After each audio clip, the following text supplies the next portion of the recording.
Hi everyone, this is Sean Dubey, Principal Technologist Americas for Semperis, and this week I'm in Austin after presenting at the Texas Information Security Forum. This week's tip on the Guide to the Active Directory Force Recovery Guide has to do with DNS. There are a couple of references in the document about DNS, the domain name system that is critical for Active Directory to function correctly.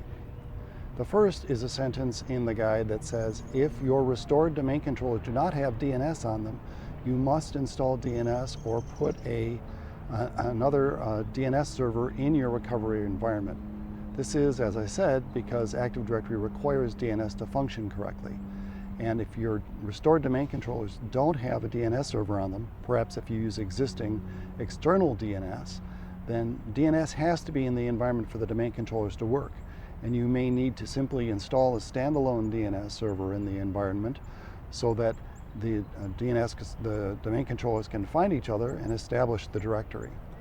The second tip has to do with if you do have AD integrated DNS and you've restored domain controllers, but you've only restored some of the domain controllers, your DNS zones in AD will have stale NS name server records for domain controllers that were not restored.